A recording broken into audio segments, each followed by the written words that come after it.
I'm doing a quick bathroom update before I sell my house, and as step 3, I grabbed some inexpensive vinyl sheet flooring from Menards.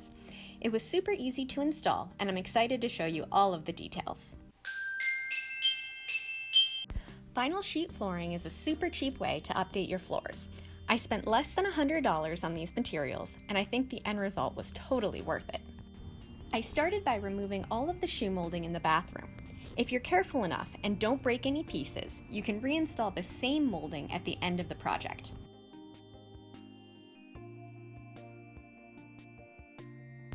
Then I did a thorough clean of the floor. This is pretty important since any debris that gets stuck underneath your floor can eventually misshape it and form bumps or holes. In my case, there was a bunch of gunk underneath the shoe molding, so I had plenty to clean up.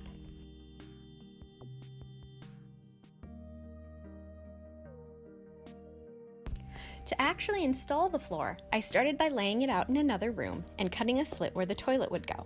Then I rolled up the floor and laid it out in the bathroom.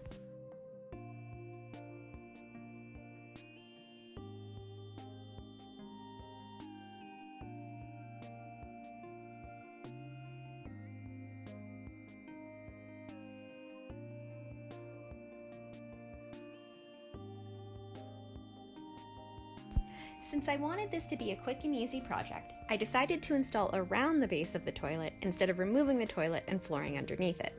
That said, installing around the toilet was a giant pain and by far the most difficult part of the project. I think it was still easier than removing my toilet since I work by myself and the toilet bolts were super rusted. But for you, if you have family or a friend or someone who can help you remove the toilet, that might be the easier option, so definitely consider it.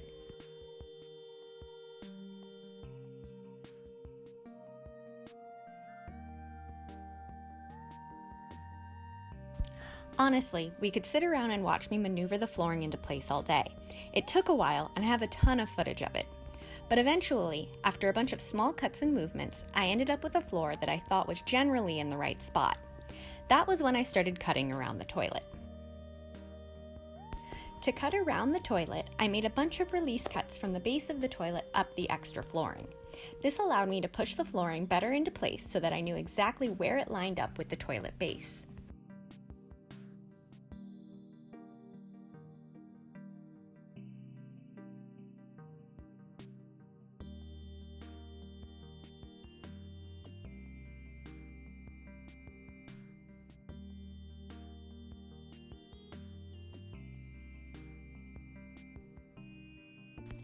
I actually left the toilet like that for a while to go and cut the perimeter of the floor.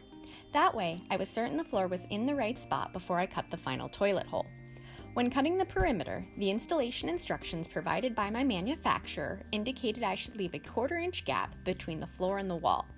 I did that everywhere I was installing shoe molding, but in a couple of places where there was no molding, like in front of the bathtub you see here, I cut a little closer. Some places were trickier than others, and I definitely could have had more precise cuts in a couple places. But caulk goes a long way, so I didn't worry too much when my cuts weren't perfect.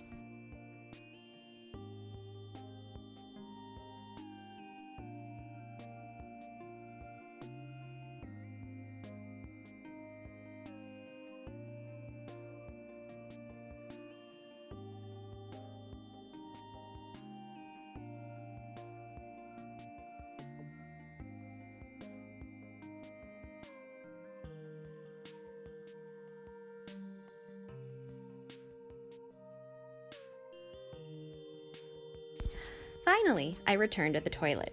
Since the release cuts were already done, it was pretty simple to just cut around the base. I didn't do a perfect job, but once the caulk was done, I thought it looked pretty good. Then I laid out the double-sided tape everywhere I wasn't able to attach shoe molding.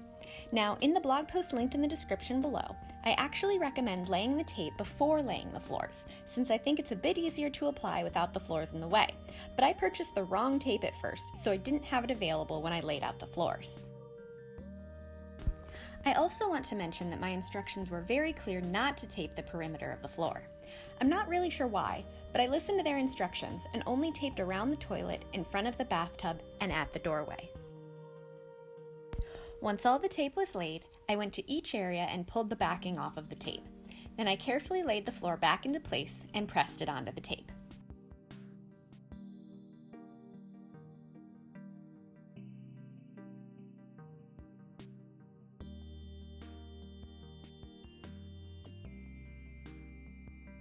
Then I reinstalled the shoe molding. If you have a nail gun, this goes super quickly.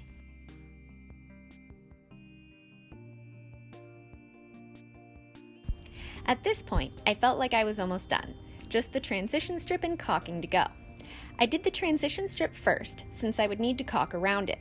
The one I purchased, which I've linked in the description below, came with a plastic track that attached to the floor. Then, once the track was attached, the strip snapped right into the track. I did have to trim the transition strip a bit to fit my door, but I would have had to do that with any transition strip I purchased.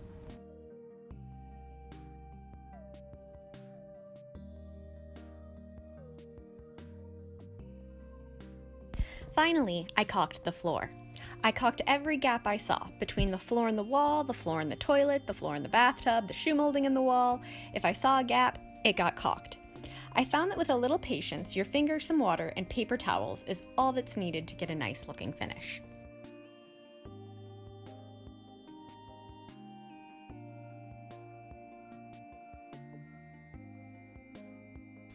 Then the floor was done. I think it looks fantastic, and the rest of the bathroom isn't even done yet. I'm so pleased at how far a $100 floor can take a room. If you like it too, be sure to like, subscribe, and share this video with a friend. And if you want more information, check out the blog post linked in the description below. Thanks, and don't forget to hit subscribe.